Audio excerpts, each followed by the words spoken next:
Ngapain sih, Kak? Oke, di video kali ini kita akan membahas tentang fungsi nutrisi bagi tubuh kita. Sebelumnya, kita perkenalan dulu ya. Perkenalkan, namaku Salma Cikame Asari dengan NPM 236036 dengan temanku.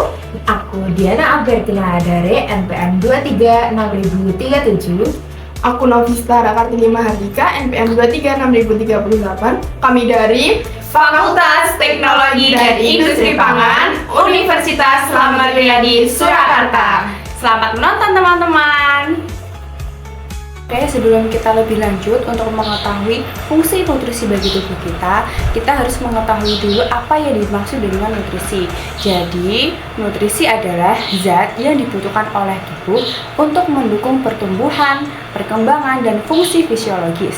Nutrisi itu dapat diperoleh dari makanan atau minuman yang kita konsumsi teman-teman. Jadi nutrisi itu sangat berperan penting dalam menjaga kesehatan tubuh, mendukung metabolisme, dan memberikan energi.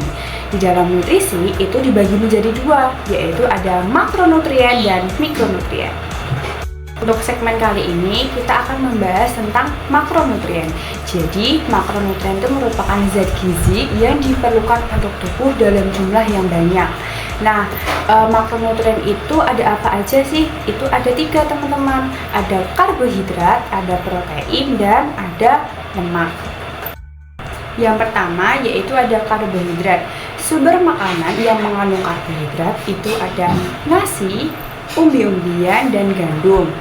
Nah, karbohidrat itu merupakan sumber energi utama bagi tubuh, dicerna menjadikan glukosa yang digunakan untuk menghasilkan ATP atau adenosin trifosfat.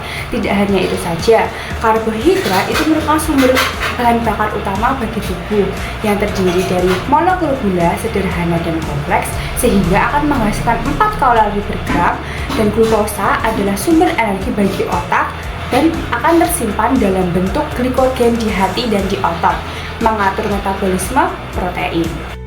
Untuk selanjutnya yaitu ada protein. Protein itu dibagi menjadi 2, yaitu ada protein hewani dan protein nabati. Untuk protein hewani itu terdiri dari telur, susu, dan daging-dagingan. Untuk protein yang nabati itu terdiri dari kacang-kacangan, tahu maupun tempe.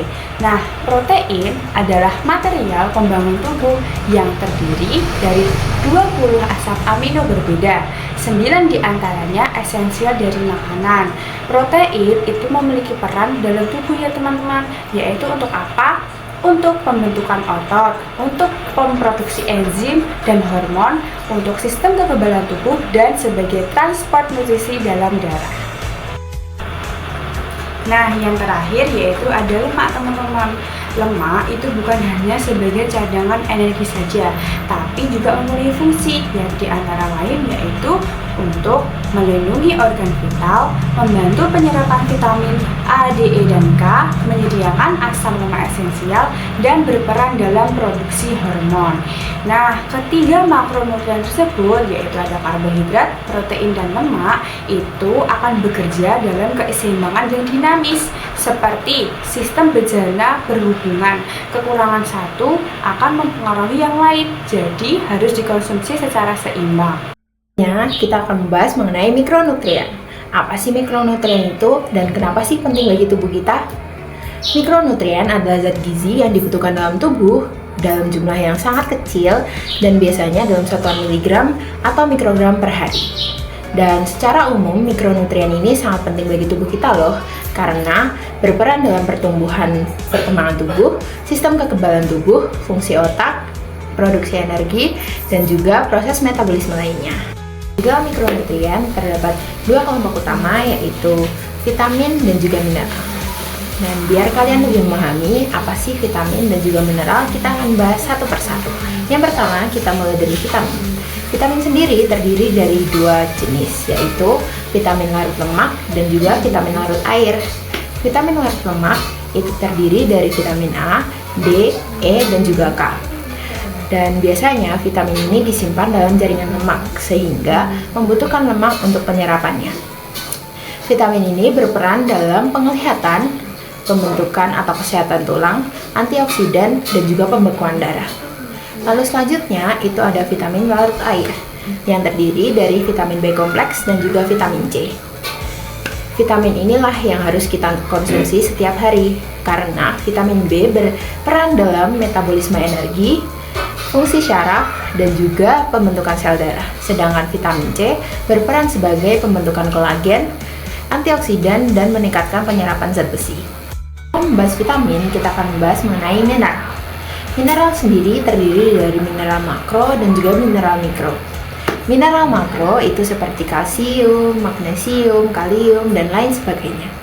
Mineral inilah yang berfungsi sebagai struktur tulang dan gigi, keseimbangan cairan tubuh, kontraksi otot, dan juga transmisi syaraf-syaraf pada tubuh. Lalu yang kedua adalah mineral mikro, terdiri dari zat besi, zinc, selenium, dan masih banyak lagi.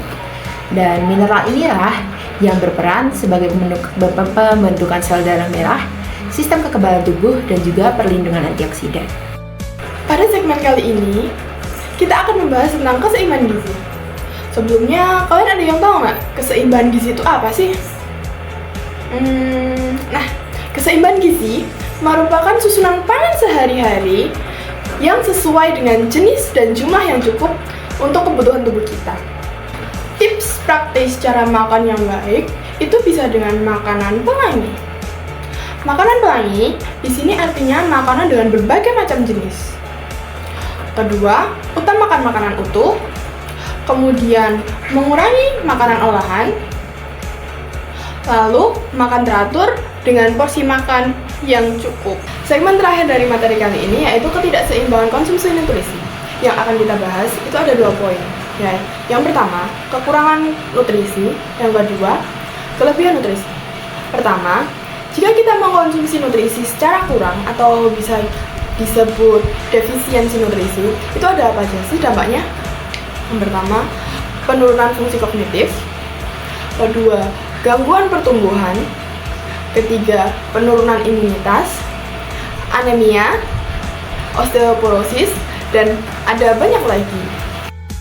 Nah, sebaliknya, jika kita mengkonsumsi nutrisi secara berlebih, itu juga akan berdampak buruk bagi tubuh kita, teman-teman. Resiko yang didapatkan itu obesitas atau kelebihan berat badan, diabetes atau kelebihan gula darah, penyakit kardiovaskular itu karena kelebihan kadar lemak, gangguan ginjal, peradangan kronis, dan lain-lain. Wah, gak kerasa ya kita udah berada di penghujung akhir video. Nah, dari penjelasan yang super duper keren tadi dari kita bisa simpulin ya bahwa tubuh kita itu adalah sistem yang luar biasa banget karena mampu menyeimbangkan nutrisi, beradaptasi dengan berbagai kondisi, memberikan sinyal kebutuhan, dan juga mengoptimalkan penggunaan nutrisi. Ingat, kita adalah apa yang kita makan. Dengan memahami interaksi nutrisi, kita dapat membuat keputusan untuk menjaga kesehatan kita. Nah, untuk itu, jaga keseimbangan nutrisimu, raih hidup sehatmu. Bye!